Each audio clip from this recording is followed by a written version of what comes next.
Olá pessoal, então vamos dar continuidade aqui à nossa aula, falar um pouco sobre tensores e sobre a biblioteca Matplotlib. Então, falando um pouquinho de tensores, os tensores são arrays, aquele tipo lá de matriz multidimensional, né, que podem ter várias dimensões, e eles guardam um tipo uniforme, que é um tipo chamado dtype, que é o próprio TensorFlow, que é o framework, né, digamos assim, que empacota esses dados. O framework TensorFlow definiu esse tipo de type dos tensores, e eles são usados no TensorFlow para empacotar dados aplicados especialmente ao aprendizado profundo. Eles são imutáveis, ou seja, da mesma forma que as strings e tuplas, né, que a gente falou, você não pode alterar o conteúdo dele, atualizar o conteúdo de um tensor, ele só pode ser criado ou é, vinculado, como é que eu diria, aumentado para criar um novo vetor, né? Um novo tensor, desculpe. São similares à operação com tensores, as operações com tensores são similares às usadas com o NumPy, com algumas poucas diferenças de manipulação, de implementação, e a gente vai usar a mesma técnica de indexação que a gente usou para as listas e para as ND arrays da NumPy. Então, como é que eu crio um tensor? Então, por exemplo, eu posso criar um tensor que a gente chama de rank 0, ou seja, tensor de uma única de dimensão zero, que é um escalar, um número 4, por exemplo. Então, primeira coisa, como não é uma biblioteca incorporada ao Python, a gente tem que importar, está aqui import, TensorFlow, que é a classe geral, né, a qual está vinculada os tensores, a qual estão vinculados os tensores, e STF, e o TF é para a gente utilizar a classe TensorFlow. Então aqui nessa segunda linha a gente cria o tensor com o método constant. Nesse caso eu estou criando um tensor constante com o valor 4 desse tensor. Então se a gente mandar ele imprimir o tensor, ele vai plotar essa linha final aqui, out, mostrando que o valor do tensor é 4, a forma dele, né, o formato dele é vazio porque é um escalar, e o tipo inteiro 32, esse int 32 é similar ao int 32 do NumPy. Se eu quiser criar um vetor, ou que a gente chama de tensor de rank 1 ou rank 1 tensor, né, de uma dimensão, usa a mesma função constant, só que aqui a gente faz igual a NumPy. Então a gente coloca o colchetes e digita a quantidade de elementos do vetor, separados por vírgula, fecha colchetes, e quando imprime ele mostra desse jeito aqui, ó, como se fosse uma lista de valores, né? Ou similar ao que o NumPy faz. O tamanho aqui, ó, 3, ou seja, ele só mostra um vetor com uma única dimensão de 3 elementos desse vetor. E ah, o tipo de dados, como a gente usou o ponto aqui, é o ponto flutuante, que no caso o dtype aqui é o float 32, é o padrão. Se eu quiser tensor de duas dimensões, eu uso a mesma nomenclatura do NumPy, que crio vários tensores de uma dimensão e depois eu englobo eles por colchetes no final. E eu posso definir na criação, ó, nesses dois casos eu deixei a criação ao cargo do próprio TensorFlow definir o tipo. Eu posso forçar o tipo, então você usa o operador ponto com o atributo float e a quantidade de bits que você quer representar aquele tensor, cada elemento do tensor, né?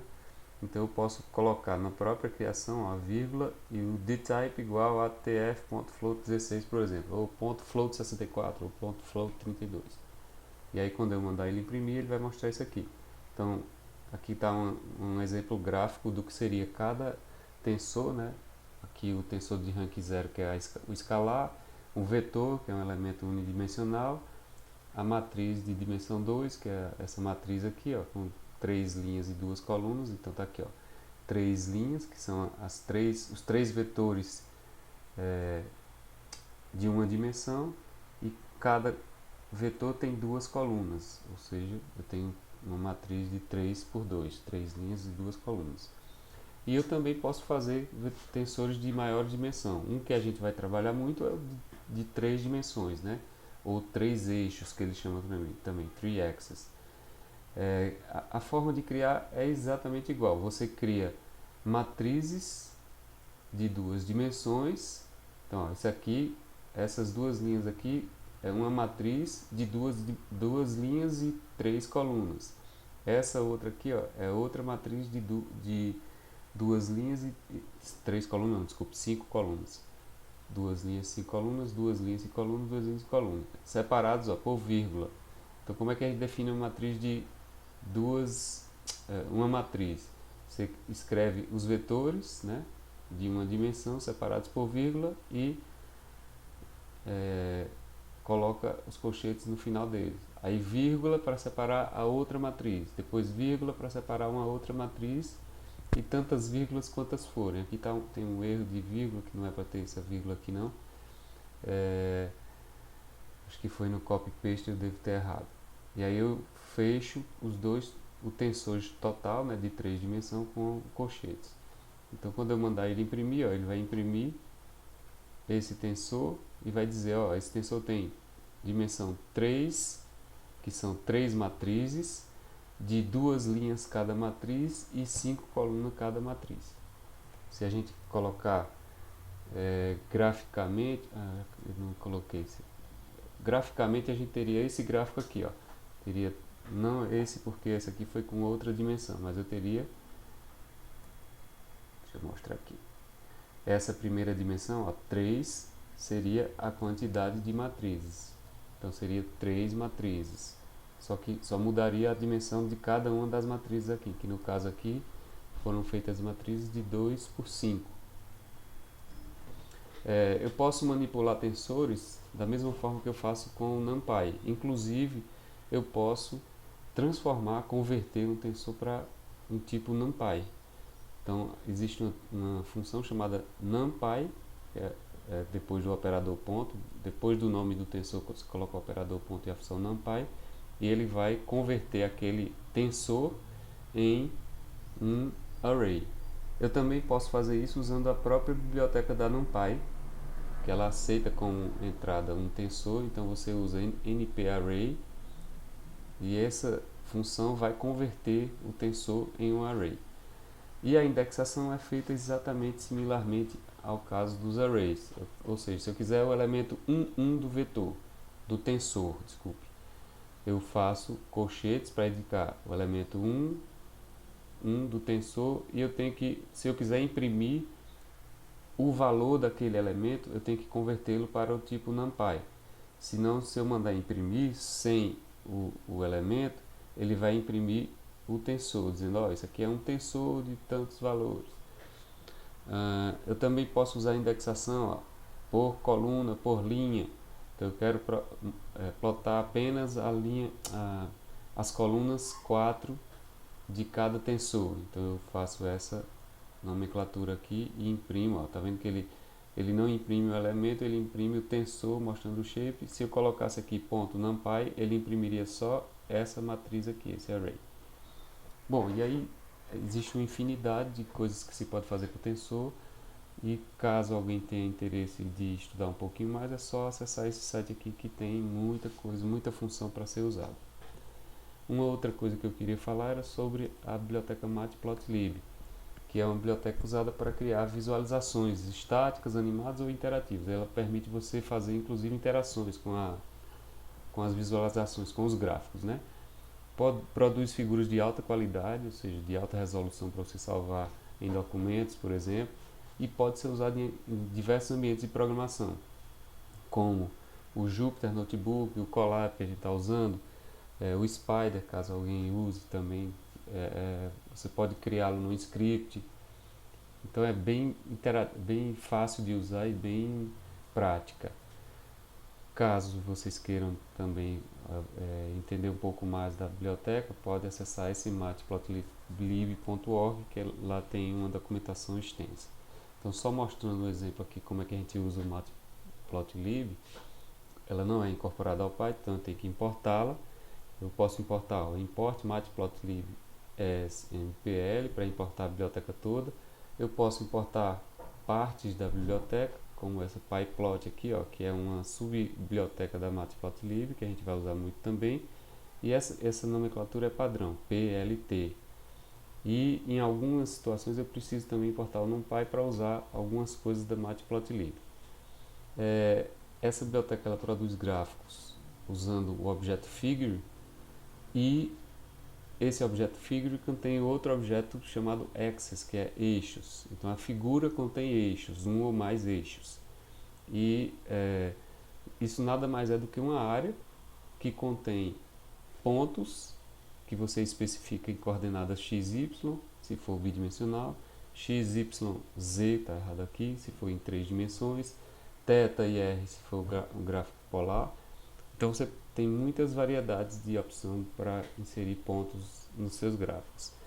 Para você criar um objeto figure e um objeto x, você usa essa nomenclatura aqui, ó, fig, x, por exemplo, né? Aqui são dois nomes de variáveis que eu estou usando como fig e como ax, e a essas duas variáveis vai ser atribuído o retorno dessa função chamada subplots, parênteses vazios, porque não precisa receber argumento. Aí esse figure e esse x, que são os objetos, eles têm diversas opções de alteração. Por exemplo, eu posso definir esses valores que ele chama de minor ticks, quanto eu vou dividir o meu gráfico. Então eu posso usar o objeto ax e o subobjeto axis e o método setMinorLocator. Eu posso, por exemplo, modificar esses major tick labels, isso aqui, usando esses objetos. Enfim, eu posso modificar cada item aqui de uma figura, alterando um desses parâmetros que estão indicados com essas bolinhas aqui.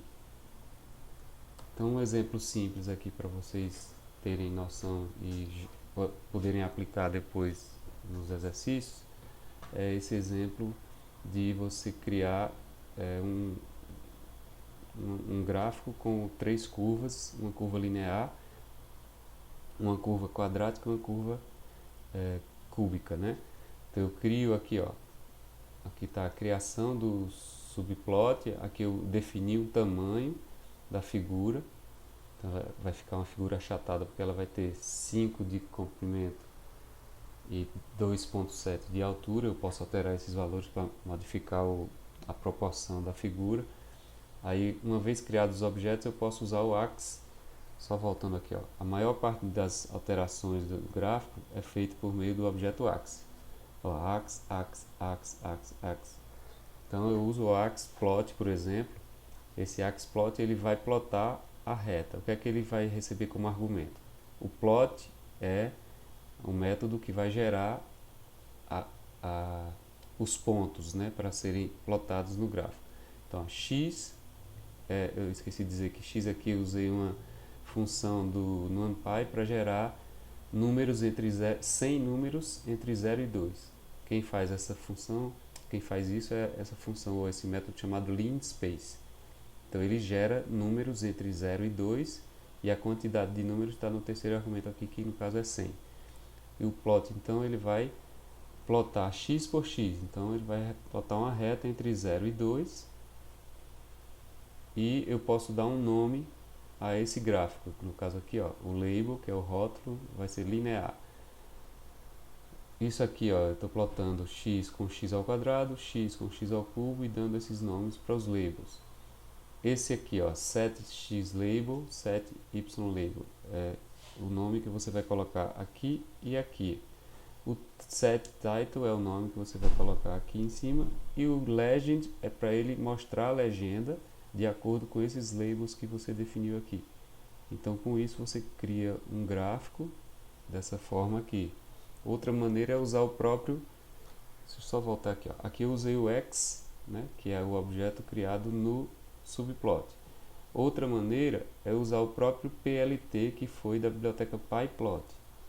O PLT, ó, tem também os métodos figure, que é para você criar a figura, os métodos plot, só que aqui não é setLabel, é xLabel, não é setYLabel, é YLabel apenas, aqui é não é setTitle, é title e legend é igual. Ele faz a mesma coisa, só que usando outros métodos vinculados a outra subbiblioteca. E por fim, para a gente mostrar imagens, né? Caso você queira usar imagens no Matplotlib, você importa essa subbiblioteca aqui, ó. Então você faz import matplotlib.image as mpimg. Então isso aqui vai ser o nome do objeto que a gente vai usar para usar essa classe.